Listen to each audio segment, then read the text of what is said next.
கர்த்தருடைய பரிசுத்த நாமத்திற்கு மகிமை உண்டாகட்டும். இந்த நேரலையில் இணைக்கப்பட்டிருக்கிற ஒவ்வொருவரையும், நேரடியாய் ஆலய வளாகத்தில் வந்து அமர்ந்து கர்த்தருடைய வார்த்தையை கேட்கிற ஒவ்வொருவரையும் வானத்தையும் பூமியும் படைத்த ஆண்டவராகிய இயேசுவின் நாமத்தில் உங்களை அன்போடு நான் வாழ்த்துகிறேன், வரவேற்கிறேன்.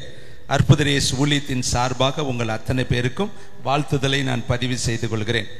இந்த மாதத்தில் முதல் செய்தியாக தேவனுடைய ஆவியானவர் தியானிக்கும்படியாய் கொடுத்திருக்கிற வேத பகுதி சங்கீதங்களின் புஸ்தகம் 94வது சங்கீதம் 17வது வசனத்திலிருந்து 19வது வசனம் வரையும் நாம் வாசிக்கலாம். 730வது பக்கம், பழைய ஏற்பாடு.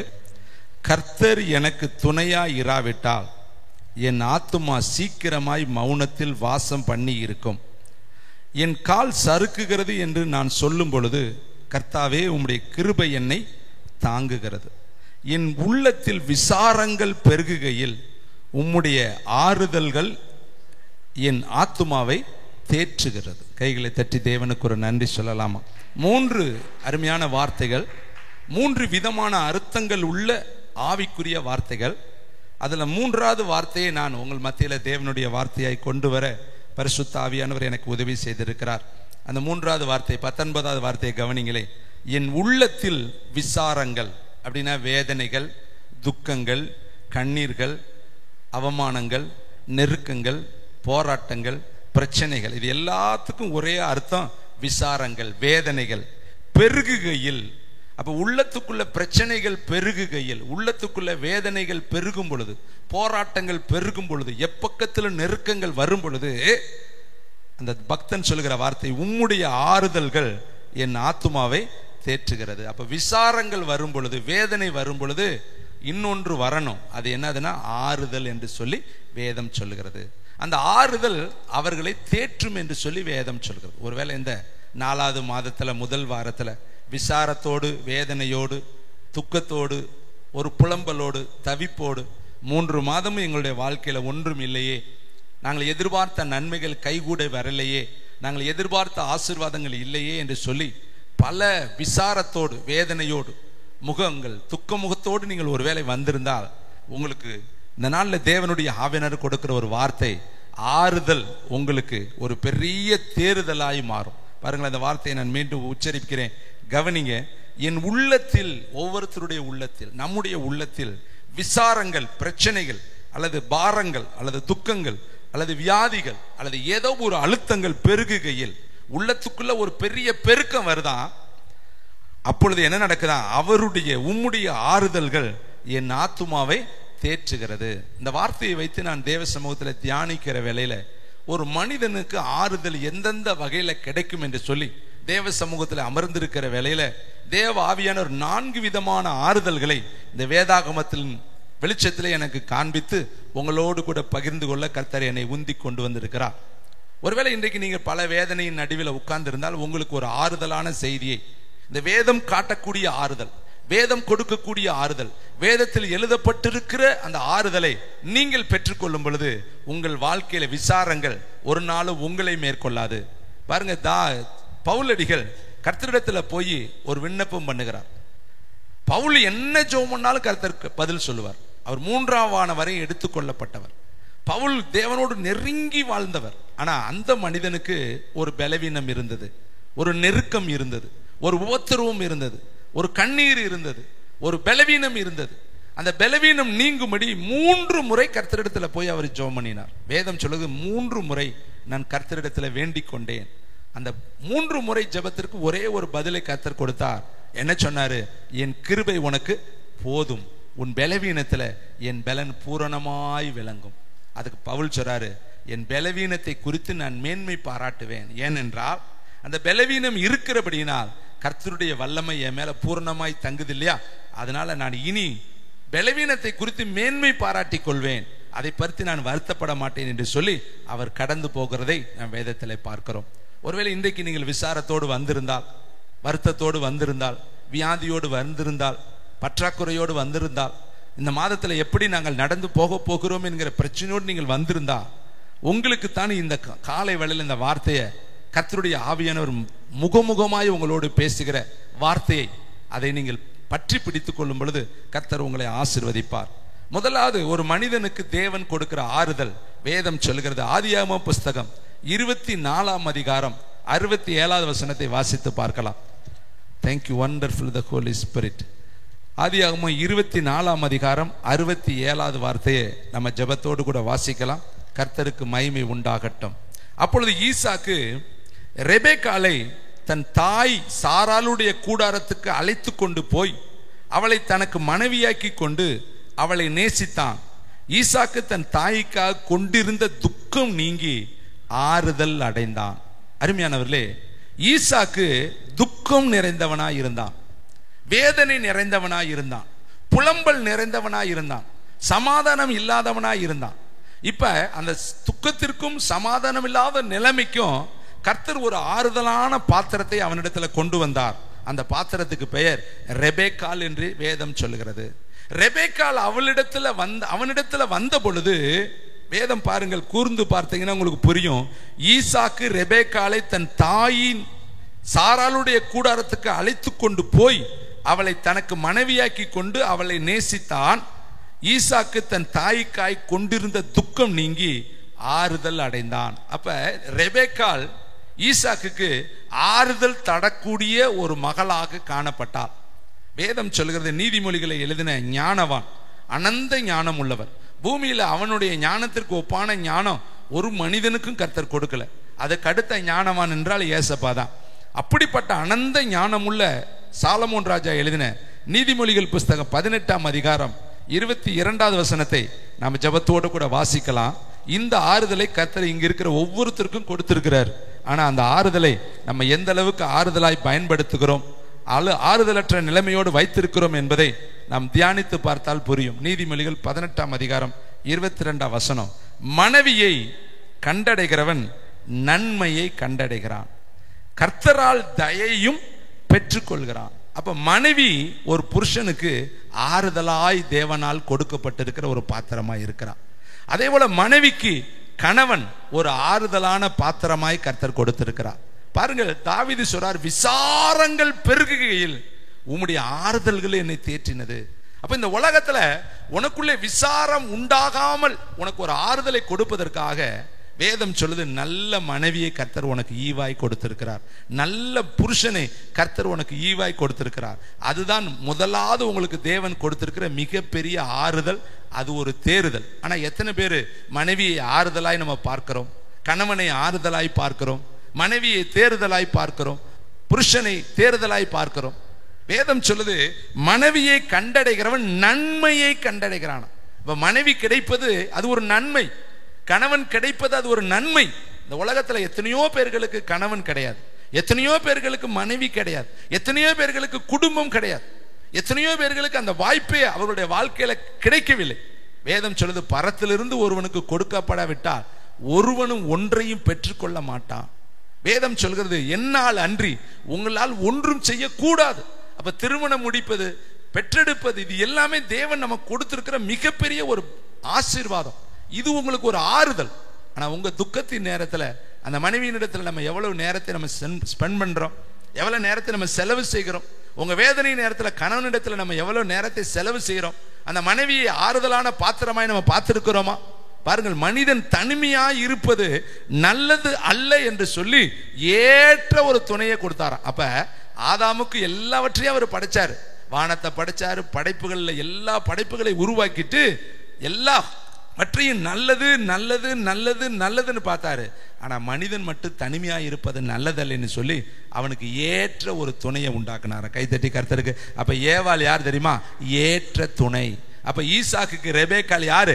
ஏற்ற ஒரு துணை. யாரை மறக்கும்படியாய் தேவன் கொடுத்த துணை?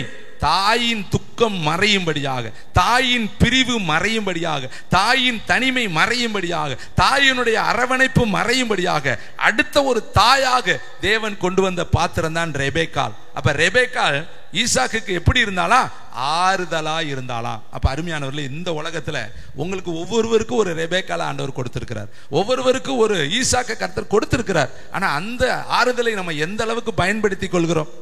அருமையான தம்பி தங்கச்சி, இந்த வேதம் சொல்லுது, மனைவியை கண்டடைகிறவன் நன்மையை கண்டடைகிறானா, கர்த்தரிடத்துல தயையும் பெற்றுக்கொள்வானா. அப்ப இந்த மனைவி தேவன் உங்களுக்கு கொடுத்த தயை, இரக்கம், அது உங்களால் பெற்றுக்கொள்ள முடியாதது, அது தேவன் உங்களுக்கு இலவசமா ஈவாக உங்களை நேசிக்கிற ஒரு பாத்திரம். பாருங்க, ஒவ்வொரு மனைவியும் கணவனை எவ்வளவு நேசிக்கிறாங்க தெரியுமா? உங்களுக்கு வஸ்திரம் துவைச்சு கொடுக்குறாங்க, உங்களுக்கு சாப்பாடு செஞ்சு கொடுக்குறாங்க, உங்க மேல அக்கறையா இரவும் பகலும் உங்க மேல கண் விழித்து உங்க மேல கரிசனை பாராட்டுறாங்க. இப்படிப்பட்ட அன்பெல்லாம் தேவன் உங்களுக்கு கொடுத்த இலவசமான அன்பு தேவனுடைய பிள்ளைகளை. இதை நீங்க பெருசா நினைக்கணும். இது தேவன் எனக்கு கொடுத்திருக்கிற ஆறுதலின் பாத்திரம். அதனாலதான் இங்க பாருங்க, விசாரம் பெருகும் பொழுது தேவனுடைய ஆறுதல் என்னை தேற்றும்னா, முதல்ல கர்த்தர் உனக்கு இந்த பூமியில ஒரு ஆறுதலின் பாத்திரத்தை கொடுத்திருக்கிறாரு. அருமையான தம்பி தங்கச்சி, நீங்க ஆதாம் ஏவாளை குறித்து வேதத்துல வாசிப்பதற்கு முன்பாய் ஒரு வசனத்தை வாசிச்சுட்டு நம்ம அங்க போகலாம். 19ஆம் அதிகாரம், அதே நீதிமொழிகள் 19ஆம் அதிகாரம் 14வது வசனத்தை எனக்காக நீங்கள் வாசிக்கும்படி நான் கேட்டுக்கொள்கிறேன். அதே பகுதியில் இருக்குது. நீதிமொழிகள் 19:14. வீடும் ஆஸ்தியும் பிதாக்கள் வைக்கும் சுதந்திரம். அடுத்து, புத்தியுள்ள மனைவியோ கர்த்தர் அருளும் ஈவு. இப்ப புத்தியுள்ள மனைவியும் இருக்கிறாங்க, புத்தி இல்லாத மனைவியும் இருக்கிறாங்க. ரெண்டையுமே கர்த்தர் தான் கொடுத்தாரு. ஒரு மனுஷனுக்கு அவர் தான் கொடுத்தாரு, நல்லதுன்னு தான் கொடுத்தாரு. ஆனா அந்த மனுஷி புத்தியுள்ளவளாய் இருப்பதும் புத்தி இல்லாதவளாய் இருப்பதும் அவளுடைய கிரியைகளின்படி காணப்படுகிறது. அப்போ உங்களுக்கு தேவன் கொடுத்த மனைவி, உங்களுக்கு தேவன் கொடுத்த புருஷன் புத்தியுள்ளவனா இருக்கணும்னா, கர்த்தருக்கு பயப்படுகிற மனுஷன் எப்படி இருப்பானா? ஞானம் உள்ளவனாய். கர்த்தருக்கு பயப்படுகிற மனுஷன் புத்தியுள்ளவனாய் இருப்பானா? இங்கு பாருங்களே, ரெண்டு புத்தி இல்லாத சூழ்நிலையில வாழ்ந்த ஸ்திரிகளை நான் உங்களுக்கு இந்த காலை பொழுதுல காண்பிக்க விரும்புகிறேன். வேதம் சொல்லுது, புத்தியுள்ள மனைவி கர்த்தர் அருளும் ஈவு. ஏன்னா அந்த ஒவ்வொரு மனைவியும் புருஷனுக்கும் குடும்பத்துக்கும் ஆறுதலா இருக்கிறார்கள். ஆனா நீங்க எப்படி இருந்தால் ஆறுதல்? புத்தியுள்ளவர்களாய் இருந்தால் ஆறுதல், புத்தி இல்லாதவர்களாய் இருந்தால் வேதனையும் கண்ணீரும் உள்ளவர்களாய் மாறிடுவீங்க. பாருங்களேன், ஆதாமுக்கு ஒரு அழகான புத்தியுள்ள மனைவியை ஆண்டவர் கொடுத்தால், ஆனா அந்த புத்தி எப்படி கெட்டு போச்சு? ஆதியாகம புஸ்தகம் 3ஆம் அதிகாரம் 6ஆம் வசனத்துக்கு கடந்து வாங்க. தேவன் படைத்த முதல் படைப்பு, தேவன் பார்த்து நல்லதுன்னு சொன்ன படைப்பு. ஆனா இந்த மனுஷி தேவனால் கொடுக்கப்பட்டவள் தானே. வேதம் சொல்லுது, புத்தியுள்ள மனைவி கர்த்தர் அருளும் ஈவு. மனைவியை கண்டடைகிறவன் நன்மையை கண்டடை. ஆதாமும் நன்மையை தான் கண்டடிச்சான். அவனுக்கு கொடுக்கப்பட்ட மனைவியும் புத்தியுள்ள மனைவிதான். ஆனா அந்த புத்தி எப்படி இழந்தாள் பாருங்களேன். வேதம் சொல்லுகிறது, 3ஆம் அதிகாரம், ஆதியாகமம் 3ஆம் அதிகாரம் 6ஆம் வசனம்.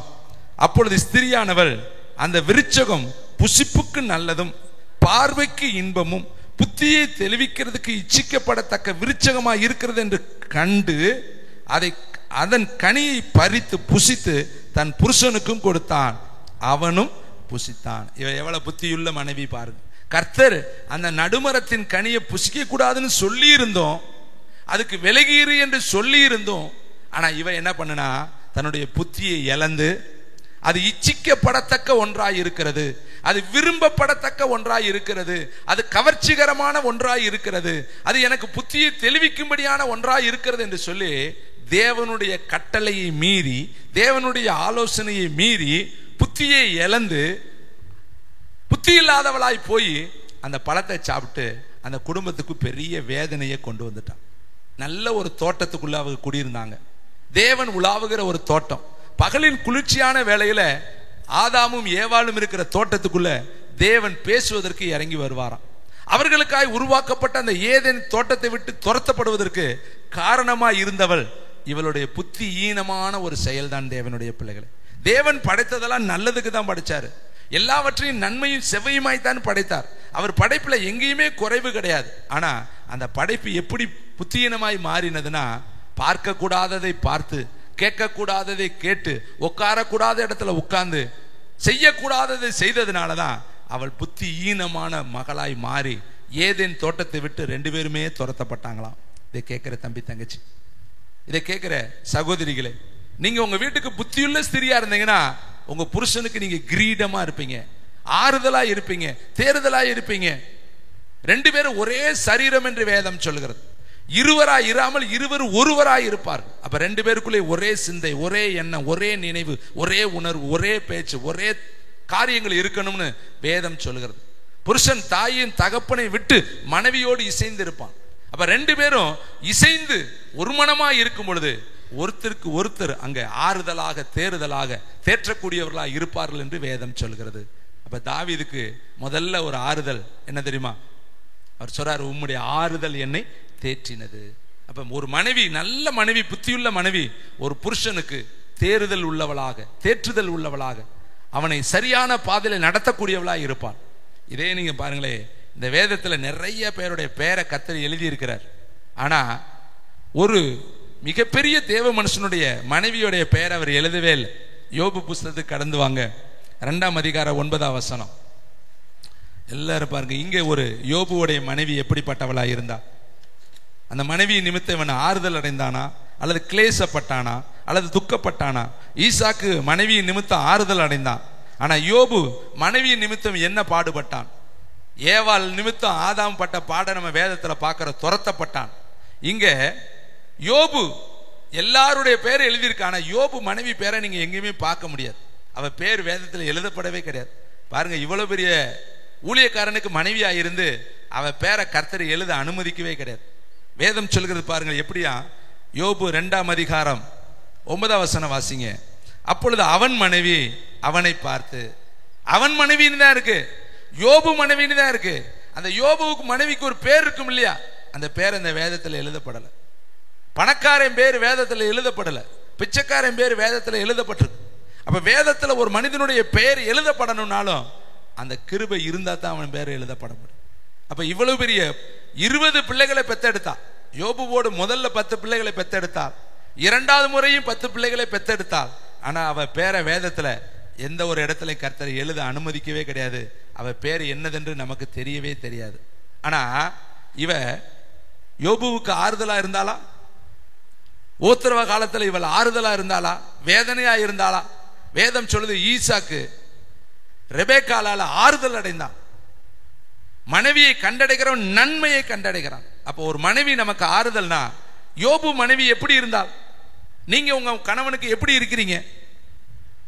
கோபக்காரியோடு குடியிருப்பதை விட ஒரு வீட்டின் மூலையில் குடியிருப்பது நலம் என்று வேதம் சொல்லு. சண்டைக்காரியும் கோபக்காரியோடு குடியிருக்க முடியாது என்று சொல்லி வேதத்தில் எழுதப்பட்டிருக்கு. அப்ப குணசாலியான ஸ்திரியை கண்டுபிடிக்கிறவன் யார்?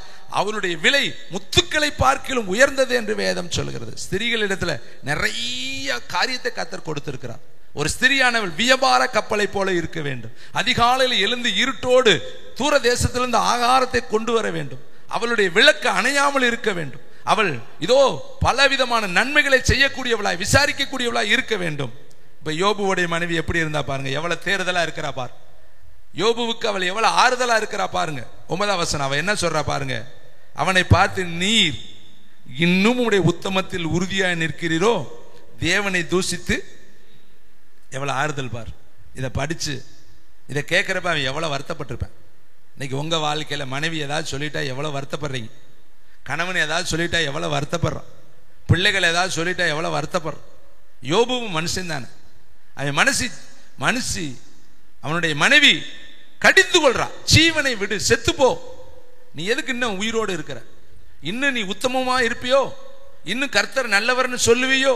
இன்னும் கர்த்தரை சபிக்க மாட்டியோ? இன்னும் கர்த்தரை போற்றி புகழ்வாயோ? தேவனை தூசி என்று சொல்லி கொடுக்கிறான். இவ புத்தி உள்ளவளா புத்தி இல்லாதவளா? வேதம் சொல்லுது புத்தியுள்ள மனைவி, புத்தி இல்லாத மனைவி. நம்முடைய வாழ்க்கையில நம்மளும் மணவாளனாகி இயேசுவுக்கு மணவாட்டி தேவனுடைய பிள்ளைகள். அதை புரிஞ்சுக்குங்க. சபை மணவாட்டி, புத்தியுள்ள சபை தேவனுக்கு மகிமையுள்ள சபை. புத்தி இல்லாத சபை தேவனுக்கு அவகீர்த்தியான சபை. நீங்கள் ஒவ்வொருவரும் ஒரு மணவாட்டி. யோபுவுக்கு எப்படி ஒரு மணவாட்டி இருந்தாலோ அதுபோல மணவாளனாகி இயேசுவுக்கு நம்ம எல்லாரும் மணவாட்டி. ஆதாமுக்கு எப்படி ஒரு ஏவாளோ அதுபோல இயேசு கிறிஸ்துவுக்கு நம்ம எல்லாரும் மணவாட்டி. பரலோகத்துக்கு நம்ம எல்லாரும் மணவாட்டி. சபை ஒரு மணவாட்டி. மணவாட்டி மணவாளனுடைய வருகைக்கு நம்ம ஆயத்தமாகி சகல கற்புள்ள கன்னிகளாய் நம்ம நின்று கொண்டு இருக்கணும். அவர் எப்பொழுது வருகிறாரோ அப்பொழுது எடுத்துக்கொள்ளப்பட நம்ம ஆயத்தமா இருக்கணும். இங்க பாருங்க, யோபுடைய மனைவி எப்படி சொல்றா? தேவனை தூசிச்சுட்டு ஜீவனை விடும். அவன் சொல்றான் அடுத்த வார்த்தை, அதற்கு அவன், நீ பைத்தியக்காரி பேசுகிறது போல பேசுகிற. நாமும் நம்முடைய வாழ்க்கையில நிறைய எப்படி பேசுகிறது தெரியுமா? நன்மை பேசுற மாதிரியே பைத்தியக்காரத்தனமா பேசிக்கிட்டு இருப்போம். நம்ம பேசுறதெல்லாம் நன்மை நம்ம நினைப்போம். ஆனா நம்ம பேசுறது பரலோகத்துக்கு அது பைத்தியமா தெரியும். ஏமா இப்படி பேசி? உன் வாயின் வார்த்தைகள் சுருக்கமாய் இருப்பதாக. தேவன் வானத்தில் இருக்கிறார், நீ பூமியில் இருக்கிறாய். அதனால வார்த்தைகள் சுருக்கமாய் இருப்பதாக. வீண் வார்த்தைகளை குறித்து நியாய தீர்ப்பு நாளில கணக்கு ஒப்புவிக்கணும். நம்ம வாட்டில தான் பேசிக்கிட்டே இருக்கிறோம். ஆனா அந்த வார்த்தைக்கெல்லாம் ஒரு நாளைக்கு கர்த்தர் கணக்கு கேட்பாரு. 5 தாளந்த கொடுத்துட்டு கேட்டாரே, 2 தாளந்த கொடுத்துட்டு கேட்டாரே, 1 தாளந்த கொடுத்துட்டு கேட்டாரே. நம்ம பேசுற வார்த்தைகளை குறித்தும் ஒரு நாள்ல கணக்கு கொடுக்கும். பாருங்களேன், வேதத்துல சகரியா பேச முடியாதபடி வாய் ஒட்டி கொண்டது. எசேக்கியேல் தீர்க்கதரிசி புத்தகத்தை வாசித்து பாருங்க. நீ அவரிடத்துல பேசாதபடி உன் நாவை நான் மேல் வாயோட ஒட்ட வச்சுட்டேன், நீ ஊமையனா இருங்கிறார். தீர்க்கதரிசியோட வாயும் ஒட்டி போச்சு, பேச முடியல. குறிப்பிட்ட நாள் அவன் ஊமையா இருந்தான். அங்க சகரியா தீர்க்கதரிசி ஊமையா இருந்தான் புதிய ஏற்பாட்டு காலத்துல. அருமையான தம்பி தங்கச்சி, இன்னைக்கு நம்ம பேசுறோம்னா அது தேவனுடைய கிருபை. இன்னும் பாருங்களேன், வேதத்துல ஆபிரகாமுடைய மனைவி ஆதியாகமம் 16ஆம் அதிகாரம் 2ஆம் வசனம், அவள் எவ்வளவு பெரிய ஞானவான், கர்த்தர் கொடுத்த புத்தியுள்ள ஸ்திரீ எப்படிப்பட்டவள்.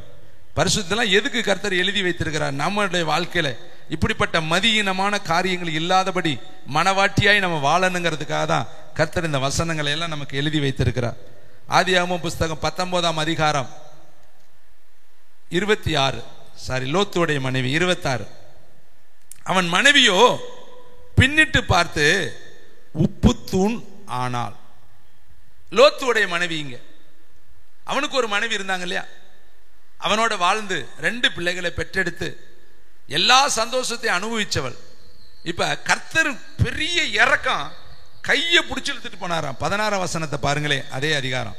அவன் தாமதித்து கொண்டு இருக்கும் போது கர்த்தர் அவன் மேல் வைத்த இறக்கத்தினாலே அந்த புருஷர் அவன் கையையும் அவன் மனைவியின் கையையும் அவன் 2 குமாரத்தின் கையையும் பிடித்து அவனை பட்டணத்துக்கு வெளியே கொண்டு போய் விட்டார்கள். அவர்கள் வெளியே கொண்டு போய் விட்ட பின்பு அவர், உன் ஜீவன் தப்ப ஓடிப்போ, பின்னிட்டு பாராதே, இந்த சமபூமியில் எங்கும் நில்லாதே, நீ அழிந்து போகாதபடிக்கு மலைக்கு ஓடிப்போ என்றார். தேவனுடைய இறக்கம் பார்த்தீங்களா, கையை பிடிச்சி இழுத்துட்டு வர்றாருங்க. இதை விட என்னங்க ஒரு தேவன் ஒரு மனுஷனுக்கு செய்யணும்? நம்மளையும் விக்கிரகத்துக்குள்ள இருந்து கையை பிடிச்சு கொண்டு வந்தார், பாவச்சேற்றில இருந்து கையை பிடிச்சி இழுத்துட்டு வர்றார். நம்ம மனக்கண்களை திறந்துட்டார். திறந்துதான் பரிசுத்த பாதையை நம்ம காட்டிருக்கிறார். நம்மளாக இயேசுவை கண்டுபிடிக்க முடியாது. அவர் நம்ம கண்ணை திறக்காட்டி பரலோகம் நமக்கு தெரியாது. ஸ்தேவான் பரலோகத்தை பார்க்கிறான், பந்தி விசாரிப்புக்காரன் தான், சாதாரண ஒரு வேலைக்காரன், சாப்பாடு பரிமாறுகிறவன். அவன் கண்ணு திறந்து பரலோகத்தை பார்க்கிறான், தூதர்களை பார்க்கிறான், இயேசுவை பார்க்கிறான், பூமியில நிக்கிறான், பரலோகத்தை பார்க்கிறான். வேதாகமத்தில் இருக்கிற அத்தனை ஆகமத்தை அவன் அழகா சொல்றான். நீ படிச்சு பாருங்களேன், அவ்வளவு மோசையுடைய பிரமாணங்கள் எல்லாவற்றையும் அக்யூரா அப்படி அவ்வளவு தெளிவா பேசுறேன். ஆனா வேலை பார்க்கிறது என்ன வேலை பார்க்கிறேன்? ஸ்தேவான் வேலை தான் பார்க்கிறேன். ஆனா நிபுணர்களுக்கெல்லாம் தெரியாத சத்தியம் அவனுக்கு தெரியுது. அருமையான தம்பி தங்கச்சி, இங்க பாருங்களே, கைய பிடிச்சு இழுத்துட்டு போய் விட்டு ஓடுறா, திரும்பி பார்க்காதேனாலும் இவன் மனைவி என்ன பண்ணா? திரும்பி பார்த்தான். அந்த குடும்பமே உடஞ்சு போச்சு. பாத்தீங்களா? லோத்து குடும்பமே இல்லைங்க.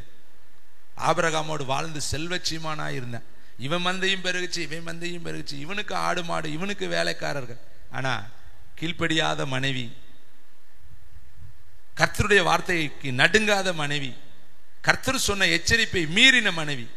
என்னாச்சு? புத்தியுள்ள மனைவி வீட்டை கட்டுவாள், புத்தி இல்லாத மனைவி வீட்டை இடிச்சு போடுவாள். இப்ப நம்முடைய வாழ்க்கையில எவ்வளவு புத்தி கூர்மை நமக்கு தேவையா இருக்கு பாரு. இவளை எதுக்கு கர்த்தர் எழுதி வச்சிருக்கிறார்? நம்முடைய வாழ்க்கையிலையும் பழச பார்க்க கூடாதுங்க.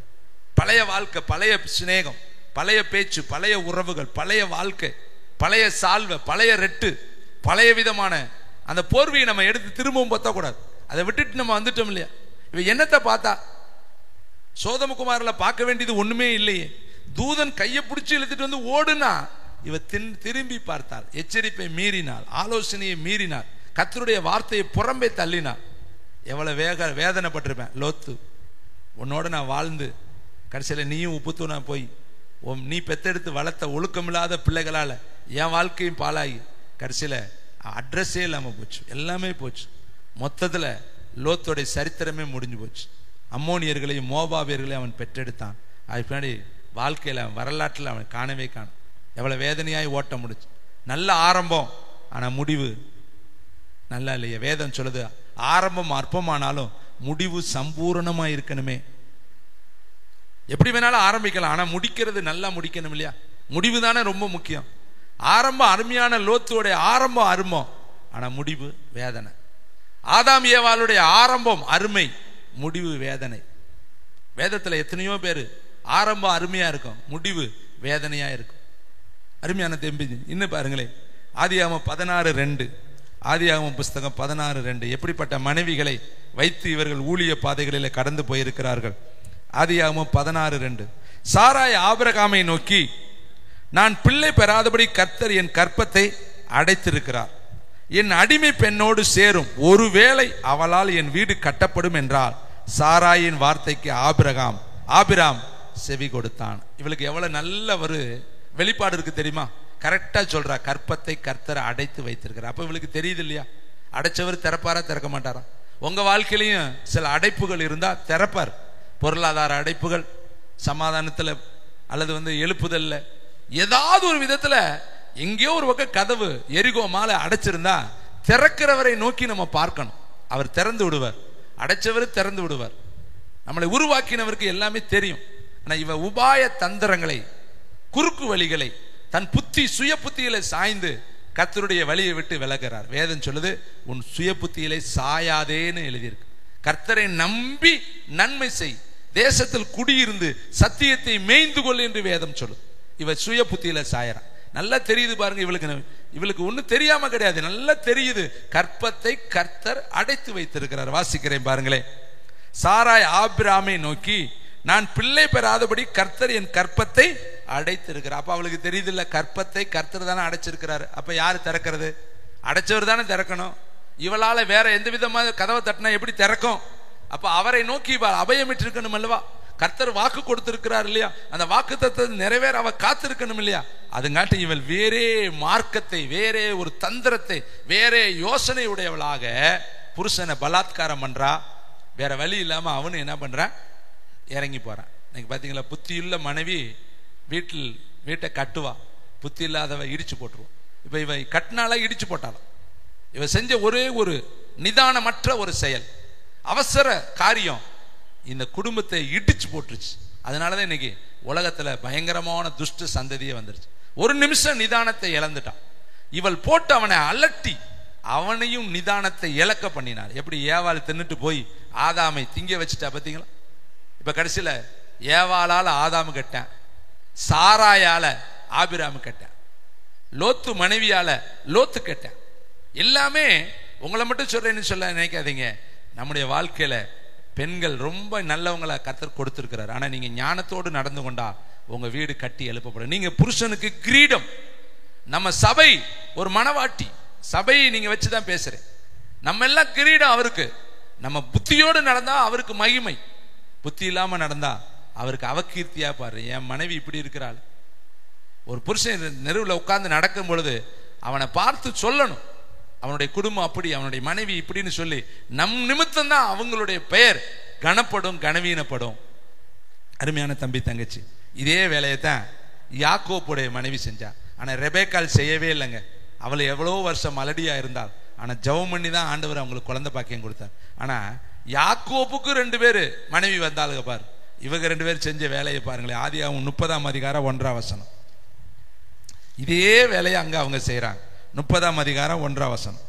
ராகேல் தான் யாக்கோப்புக்கு பிள்ளை பெறாததை கண்டு தன் சகோதரியின் மேல் என்ன கொண்டு, ஒரே வீட்டுல, ஒரே ரத்தத்துல, ஒரே கற்பத்துல, ஒரே தாய் தகப்பனுக்கு பிறந்தவங்களுக்குள்ள போறாம, காயின் ஆவேல் மேல போறாம கொண்டு கொன்றான்னு எழுதியிருக்கு. தாவீதை சவுல் காய்மகாரமாய் பார்த்தான்னு எழுதியிருக்கு. இங்க பாருங்களே, ராகேல் லேயால எப்படி பார்க்கறாளா, தன் சகோதரி மேல் போராமை கொண்டு யாக்கோப்பை நோக்கி, எனக்கு பிள்ளை கொடு, இல்லாவிட்டால் நானே சாகிறேன்.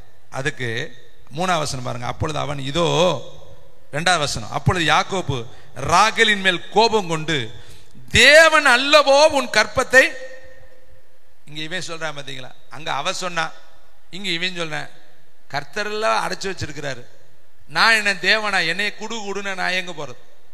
கர்த்தர் தானே இந்த வேலையை செய்யணும். கற்பத்தின் கனி கர்த்தரால் வரும் சுதந்திரம். அவர்களை எனக்கென்று வளர்த்துட்டு நான் உனக்கு கூலி கொடுப்பேன். இங்க பாருங்களே. அப்ப அவ உடனே என்ன பண்றா, அப்பொழுது அவள் இதோ என் வேலைக்காரி பில்கால் இருக்கிறாளே, அவள் என் மடிக்கு பிள்ளைகளை பெறவும் அவளால் ஆகிலும் என் வீடு கட்டப்படவும் அவளிடத்தில் சேரும் என்று சொல்லி அவள் தவறான ஒரு வழி நடத்தலை காண்பிக்கிறா.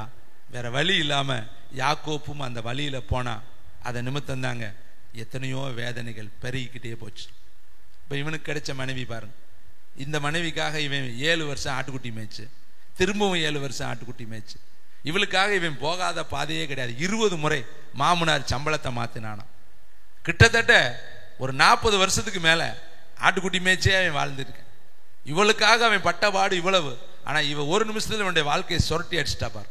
திசை மாற பண்ணி வேற மார்க்கத்தை காட்டி வேற பாதையில கொண்டு போய் கடைசியில இவன் சின்ன பின்னமா போயிட்டான்.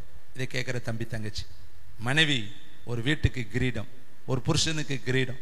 இன்னைக்கு முதல்ல ஆறுதல் தாவீது அழகா சொல்றாரு, எனக்கு விசாரங்கள் பெருகுகையில் உம்முடைய ஆறுதல் என்னை தேற்றும்.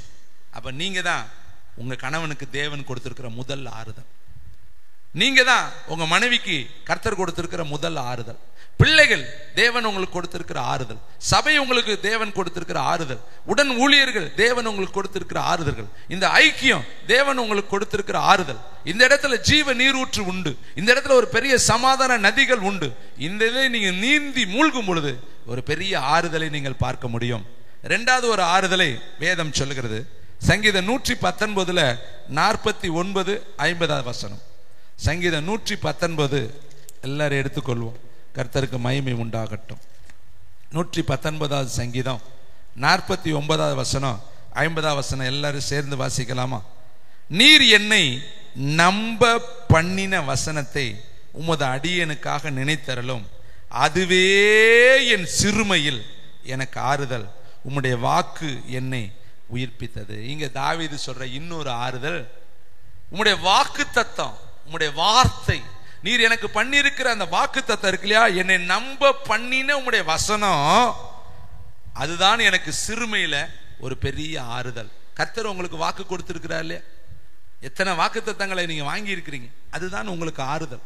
அந்த வாக்கு தத்தங்களை சொல்லிக்கிட்டே இருங்க. கர்த்தர் என்னை வாளாக்காமல் தலையாக்குவேன்னு சொல்லி இருக்கிறார், கீழாக்காமல் மேலாக்குவேன்னு சொல்லி இருக்கிறார், என்னை வாழ வயதின் குமாரன் என்று கர்த்தர் சொல்லி இருக்கிறார், என்னை சின்னவனை 1000ஆகவும் சிறியவனை பலத்த ஜாதியுமாய் மாற்றுவேன் என்று சொல்லி இருக்கிறார், நீ என் தாசன் நான் உன்னை கனம் பண்ணுவேன் என்று கர்த்தர் சொல்லி இருக்கிறார். அவர் என்ன சொன்னாரோ அந்த வாக்கு தத்தங்கள் மேல உங்க நம்பிக்கையை வைங்க. அதுதான் உங்களுக்கு சிறுமையில மிகப்பெரிய ஒரு ஆறுதல். மனைவி ஒரு ஆறுதல், இரண்டாவது வசனம் ஒரு ஆறுதல். இந்த வசனத்தை படிக்கிறப்ப அந்த வசனம் உங்க கண்கள்ல தண்ணீரை வர வைக்கணும். கர்த்தர் என்னோடு பேசின உடன்படிக்கையின் வார்த்தை, கர்த்தர் எனக்கு இது வாக்கு கொடுத்திருக்கிறார். இந்த வசனங்களை ஜெபம் பண்ணிக்கிறதுக்கு போல கரெக்டா எனக்கு ஆண்டவர் காண்பித்தார். விசாரத்தோடு என் பிள்ளைகள் வருவார்கள், விசாரங்கள் பெருக்கத்தோடு ஜனங்கள் வருவார்கள், நான் அவர்களை ஆறுதல் படுத்துகிறேன் என்று சொல்லு. இந்த வசனம் எங்க இருக்கு? எங்கேயோ ஒரு முறை படிச்ச யாவும் இருக்கு, கண்டுபிடிக்கவே முடியல. வசனம் எனக்குள்ள ரிஃப்ளெக்ஸ் ஆகிக்கிட்டே இருக்கு. அழகாய் ஒரு வேர்டு கூட மாறாம வருது. அதை கண்டுபிடிப்பதற்கு நான் எடுத்துக்கிட்ட பிரயாசங்கள் ரொம்ப நேரம். அப்ப கர்த்தர் வசனத்தின் வழியா பேசுறவர். பாருங்களேன், அவர் சொல்கிறார், வசனம் எப்படிப்பட்ட வார்த்தையை அவர் சொல்றது. எசேக்கியேல் 12 25 26, எசேக்கியேல் தீர்க்கதரிசி புஸ்தகம் 12ஆம் அதிகாரம். எல்லாரும் எடுத்துக்கொள்வோம். Thank you wonderful the holy spirit. வாசிக்கலாமா? 12ஆம் அதிகாரம் 25ஆம் வசனம் 28ஆம் வசனம். நான் கர்த்தர், நான் சொல்லுவேன், நான் சொல்லும் வார்த்தை நிறைவேறு. இதை விட வேற என்ன சொல்லணும்? அவர் ஒரு வார்த்தை சொன்னார்னா அது நிறைவேறுங்க. பொறுத்திரு, காத்திரு, கர்த்தர் மேல உன் நம்பிக்கை இருக்கட்டும். வலது பக்கம் இடது பக்கம் நீ சாயாதே. உன் கண்கள் கர்த்தரை நோக்கி நேராய் பார்க்க கடவுது. கர்த்தர் மேல் உன் நம்பிக்கையை வை. கர்த்தரையே உன் நம்பிக்கையாய் கொண்டிரு. மனுஷனை புயபலமாக்கி கொள்ளாதே. ஒரு நாளும் உன்னுடைய சொந்த புத்தியின் மேல் சாயாதே. பாருங்க, அவர் சொல்றார் பாருங்க, நான் கர்த்தர், நான் சொல்லுவேன், நான் சொல்லும் வார்த்தை நிறைவேறும். கர்த்தர் எங்கெல்லாம் யார் யாருக்கு சொன்னார்? உன்னை இஸ்ரவேலுக்கு சமஸ்த இஸ்ரவேலுக்கு ராஜாவாக்குவேன்னு தாவீதுக்கு சொன்னார், ஆக்குனார். உன்னை வானத்து நட்சத்திரங்களை போல சந்ததிகளை உனக்கு தருவேன்னு ஆபிரகாமுக்கு கர்த்தர் சொன்னார், நிறைவேற்றினார். நீங்க வேதத்துல யார் யாருக்கு ஆண்டவர் சொன்னாரோ அதையெல்லாம் நிறைவேற்றினார். யாரையும் அவரு வாக்கு மாறுற தேவனே இல்லை. அதே வார்த்தையில சொல்றாரு பாருங்க, இனி தாமதிக்காது. இவ்வளவு நாளா சொன்னேன் இல்லையா, இனி தாமதிக்காது. கலக வீட்டாரே, உங்களை நாட்களில் நான் என் வார்த்தையை சொல்லுவேன், அதை நிறைவேறவும் பண்ணுவேன் என்று கர்த்தராகிய ஆண்டவர் உரைக்கிறார் என்று சொல் என்றார். அடுத்து பாருங்களேன் 28. ஆகையால் என் வார்த்தைகளில் ஒன்று ஆகிலும் இனி தாமதிப்பதில்லை என்று கர்த்தராகிய ஆண்டவர் உரைக்கிறார். நான் சொன்ன வார்த்தை நிறைவேறும் என்று கர்த்தராகி ஆண்டவர் உரைக்கிறார் என்று அவர்களோடு சொல். கைகளை தட்டி கர்த்தருக்கு உனக்கு என்னென்ன ஆண்டவர் வாக்கு கொடுத்திருக்கிறாரோ அந்த வாக்கு தத்துவத்து மேல ஏறி நின்னுக்க. அதுதான் உனக்கு ஆறுதல், அதுதான் உனக்கு ஆறுதல். யோபு சொன்னார் இல்லையா, கொன்று போட்டாலும் நான் அவர் மேல நம்பிக்கையாயிரு, கொன்று போட்டாலும் நான் போகும் பாதை அவர் அறிவார். இந்த சோதனைக்கு பின்னாடி நான் மகிமையாய் மாறுவேன். அவன் சோதிக்கப்பட்ட பின்பு என்னை பொன்னாய் மாற்றுவார். என் நீதி நான் கெட்டியாய் பிடித்திருக்கிறேன். பாருங்க, பிள்ளைகளும் செத்து போச்சு, ஆடு மாடெல்லாம் போச்சு, அழகெல்லாம் போச்சுங்க, உடம்புல எல்லாம் உருக்குலைஞ்சு போனாங்க, தோலை தவிர வேற ஒண்ணுமே இல்லைங்க, உடம்பு ஊரம் புண்ணுங்க. ஒரு ஓட்டை எடுத்து அவன் சுரண்டிக்கிட்டு உட்கார்ந்து இருக்கிறான். நண்பர்கள் எல்லாம் அவனை பரியாசம் பண்றான். 3 நண்பர்கள் பிளஸ் இன்னொருத்தன் வர்றான். எல்லாரும் வந்து அவனை குற்றப்படுத்துறான், குத்துயிராய் கொலை உயிராய் மாட்டான், வார்த்தையாலே கொல்றான். அவன் சொல்றான், உங்க வார்த்தைகள் என் இருதயத்தை தேற்ற மறுக்கிறது. நீங்க ஏதோ ஒரு விதத்துல என்னை குற்றப்படுத்துறீங்க, ஏதோ ஒரு விதத்துல என்கிட்ட பாவம் இருக்கிறது, ரகசிய பாவம் இருக்குன்னு நீங்க வார்த்தை ஜாலத்தால என்னை வந்து வேதனைப்படுத்துறீங்க. உங்களுடைய தேற்றரவு என் இருதயத்தை தொட மறுக்கிறது. என் நீதியை நான் கெட்டியாய் பிடிச்சிருக்கிறேன். நான் போகும் பாதை அவர் அறிவார். அவர் சோதித்த பின்பு நான் பொன்னா மாறுவேன். என் சொந்த கண்களாலே அவர் நான் பார்ப்பேன். அவர் மத்திய ஆகாயத்துல வருவார். நான் சொல்லப்படுகிற வார்த்தைகள் எழுதப்பட்டால் நலமாயிருக்கு. இது எல்லாமே அந்த பக்தன் தான் சொல்றான். அப்ப பாருங்களேன், அந்த காலத்துல வேத புஸ்தகம் எழுதப்படாத காலத்துல சில பிரதிகள் தான் இருக்கும். யாருக்கிட்டையாவது ஒருத்தர் 2 பேர்கிட்ட தான் அந்த பிரதிகள் இருக்கும். ஆனா இன்னைக்கு சொந்த வேத புத்தகம் உங்க ஒவ்வொருத்தருக்கும் இருக்கு. இவ்வளவு வேதத்தை எழுதி கொடுத்து இந்த 66 புஸ்தகத்தை படிக்கிற நமக்கு இன்னும் யோபுவுடைய விசுவாசம் இல்லை பார்த்தீங்க. ஆனா அன்னைக்கு அவன்கிட்ட ஒரு பிரதி இருந்துச்சா என்னன்னு எனக்கு தெரியாது. ஆனா கர்த்தருடைய வார்த்தையில அவன் கெட்டியாய் பிடித்திருந்தான். கைகளை தட்டி கர்த்தருக்கு நன்றி சொல்லுங்க. இப்ப சொல்லுங்க, 2வது ஆறுதல், என் சிறுமையில் உம்முடைய வார்த்தை தான் எனக்கு ஆறுதல். ஒன்னு மனைவி உனக்கு ஆறுதல், 2வது உன் கையில் இருக்கிற வேதம். 2 ஆறுதலும் உன் பக்கத்துல தான் இருக்கு. இன்னைக்கு மனைவி கிட்ட எத்தனை பேர் பேசவே மாட்டேங்கிறாங்க, கணவன்கிட்ட எத்தனை பேர் பேசவே மாட்டேங்கிறாங்க, வீட்டுக்குள்ளதான் இருக்கிறாங்க. தேவன் கொடுத்த ஆறுதல் உன் பக்கத்துல தான் இருக்குது. 4 வார்த்தை போய் பேசி பாருவே, ஆறுதலா மனைவி பேசுவாங்க, கணவன் பேசுவாங்க. உன் பிரச்சனைக்கு தீர்வு அவங்கள்ட்ட தான் இருக்கு. அவங்கள உனக்கு ஏற்ற துணையா தான் கர்த்தர் கொடுத்திருக்கிறார்.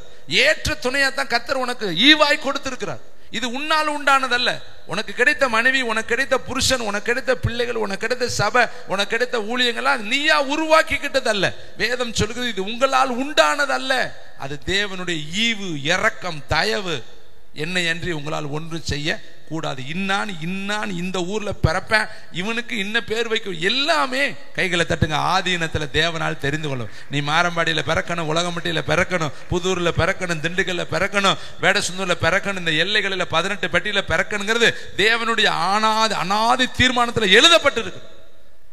இதெல்லாம் நம்மளா பிறக்கலங்க, நம்மளா இந்த ஊர்ல உருவாகலங்க, நம்மளாக இதெல்லாம் உருவாக்கிக்கல. என்னை அன்றி உங்களால் ஒன்றுமே ஒரு குண்டூசியை கூட நம்மளால உருவாக்க முடியாது. இத்தனை ஆத்துமாக்களை ரட்சிப்புகளை நம்மளால உருவாக்க முடியுமா? நான் யாரையாவது ரட்சித்தேன்னு சொல்ல முடியுமா? புருஷனே உன் மனைவியை ரட்சிப்பாயோ, மனைவியோ உன் புருஷனை ரட்சிப்பாயோ கேட்கிறார் கேள்வி.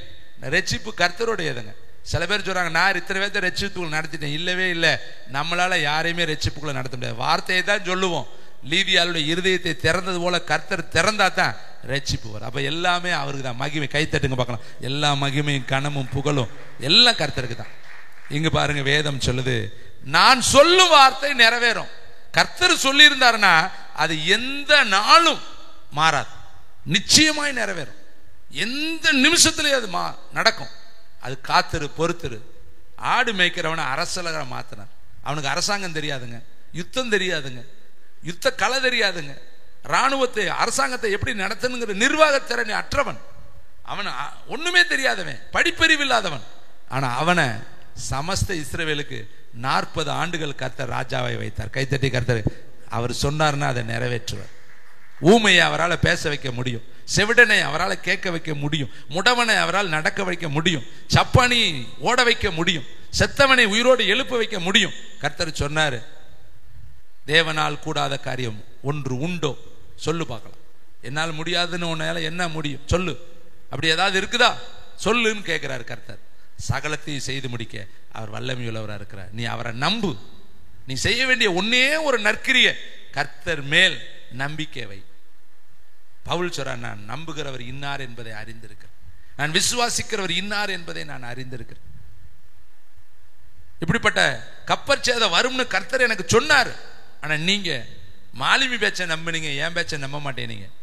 ஆனாலும் இப்பொழுது ராத்திரி கர்த்தர் என்னிடத்துல தோன்றி கப்பர் சேதமே அல்லாமல் ஒருத்தருக்கு உயிர் சேதம் இல்லைன்னு கர்த்தர் சொல்லி இருக்கிறார். அதனால திடமனதா இருங்க, அப்பம் பூசிங்க, நம்ம யாரும் சாக மாட்டோம்னு சொல்லி அந்த இடத்துலையும் அவர்களுக்கு அவன் தேறுதலா இருந்தான்.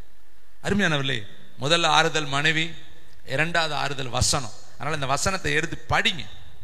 எதுக்கு வேதம் கொடுத்துருக்கிறார் நமக்கு?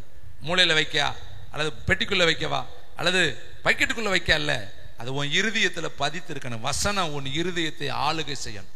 வசனம் உனக்குள்ளே அது பேசிக்கிட்டே இருக்கணும். வசனம் உன்னை நடத்தணும். வசனத்து மேல நீ நிக்கணும். அதுக்குதான் அந்த வசனம் உனக்கு கர்த்தர் எழுதி கொடுத்திருக்கு. இந்த வேதத்தை மறந்தால் நான் உன்னை மறந்துடுவேன். இந்த வேதத்தை நிலைக்கால எழுதி வை, உன் பிள்ளைகளுக்கு கருத்தாய் போதி.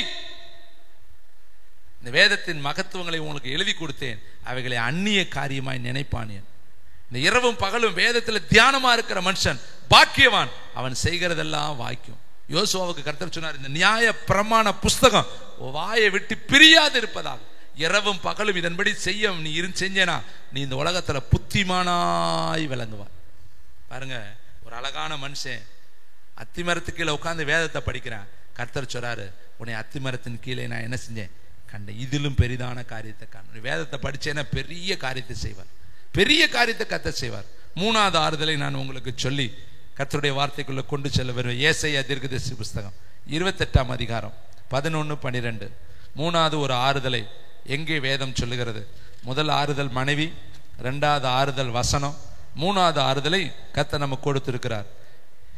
ஏசாயா 28:11-12. பரியாச உதடுகளாலும் அந்நிய பாசினாலும் இந்த ஜனத்தோடு பேசுவார், இதுவே நீங்கள் இளைத்தவனை இளைப்பார பண்ணத்தக்க இளைப்பாறுதல், இதுவே ஆறுதல் என்று அவர்களோடு சொன்னாலும் கேட்க மாட்டோம் என்கிறார்கள். பாருங்களேன், அந்நிய பாஷை நம்மளுக்கு பெரிய ஒரு ஆறுதலுங்க. வேதம் சொல்லுது, அந்நிய பாஷையில் பேசுகிறவன் தேவனிடத்தில் ரகசியத்தை பேசுகிறான். அந்நிய பாஷையில பேசுகிறவன் கர்த்தரோடு பேசுகிறான். அந்நிய பாஷை பேசுவதற்கு தடை பண்ணாது இருங்கள். இதெல்லாம் கர்த்தர் நம்ம கொடுத்த விலைமதிக்க முடியாத ஒரு பாஷைங்க. இதை பேசினால் உனக்கு ஒரு ஆறுதல் கிடைக்கும், பக்தி விருத்தி உண்டாகும். அதனாலதான் அந்நிய பாஷை பேசு, அந்நிய பாஷை பேசு, அந்நிய பாஷை பேசு. பவுல் சொல்றாரு, எல்லாரை விட நான் அதிகமான பாஷைகளை பேசுகிறேன். பாத்தீங்களா? அந்நிய பாஷை பலவிதமான பாஷை இருக்கு. பாஷைகளே வியாக்கியானம் பண்ற பாஷை இருக்கு. அடுத்து பற்பல பாஷை இருக்கு. இந்த பாஷையெல்லாம் நம்ம பெற்றுக்கொள்ளணும். 3ஆம் வரையும் பவுல் போனேங்கிறார். எல்லாரை விட நான் பல பாஷைகளை பேசுறேங்கிறார். அப்ப உங்களுடைய வாழ்க்கையில இந்த அந்நிய பாஷையில நீங்க பேசினா தான் உங்களுக்கு ஆறுதல் கிடைக்கும். நீங்க நிறைய காயத்துக்கு ஆறுதல் கிடைக்கவே இல்லை. ஏன் தெரியுமா? நீங்க அந்த ஆவியானவருக்கு இடம் கொடுக்கல. நீங்க அந்நிய பாஷையில பாருங்களேன், வேதம் சொல்லுது, மகா சத்தத்தோடும் கண்ணீரோடும் அவர் வேண்டுதல் பண்ணினார், பலத்த சத்தமாய் ஒரு ஜெபம் பண்ணினார். நம்முடைய வாழ்க்கையில ஆவியானவருக்கு இடம் கொடுத்து ஜெபம் பண்ணுங்க. ரொம்ப நேரம் நீங்க ஆவியில அந்நிய பாஷையில பேசி பாருங்களே, உங்க மனசுக்குள்ள ஒரு பெரிய ஆறுதல் கிடைக்கும். அந்த ஆறுதல் உலகம் கொடுக்காத ஒரு ஆறுதல், அந்த தைரியம் உலகம் கொடுக்காத ஒரு தைரியம், அந்த ரெவலேஷன் வெளிப்பாடு, தேவன் கொடுக்கிற வெளிப்பாடு உங்களுக்குள்ள வரும். இந்த வசனத்தை நான் எடுப்பதற்கு கிட்டத்தட்ட 3 மணி நேரத்துக்கு மேல நான் ஜெபம் பண்றேன். 3 மணி நேரம் ஜெபம் பண்ணி அப்படியே கண்ணாடி முன்னாடி வந்த வார்த்தை மாதிரி அந்த வார்த்தையை ஒரு பிசிறு இல்லாம ஆண்டவர் காண்பித்தார். ஒருவேளை நான் சோம்பல் உள்ளனாய் உட்கார்ந்து இருந்தா அந்த வார்த்தைகளை பெற முடியாது. ஆவியானவரோடு நெருங்கி நெருங்கி கிட்டி போய் போய் டங்க்திலேயே ஜெபம் பண்ணிக்கிட்டே இருந்தால் கர்த்தர் அப்படியே நம்மளோடு பேச ஆரம்பிப்பார். ஏன்னா அவர் பரியாச உதடுகளாலும் அந்நிய பாஷையினாலும் என் ஜனத்தோடு அவர் பேசுவார் பேசுவார். இப்ப நம்ம பேசுறதுக்கு இடம் கொடுக்கணும். தேவனுடைய அந்நிய பாஷையில பேசுங்க, ரொம்ப நேரம் பேசுங்க. ஏதோ 2 வார்த்தை இங்க சபையில பேசிட்டு உங்க வீட்டுல வேற பாஷை பேசாதீங்க. தயவுசெய்து அந்நிய பாஷையில பேசுகிறவன் தேவனிடத்தில் ரகசியங்களை பேசுகிறேன்.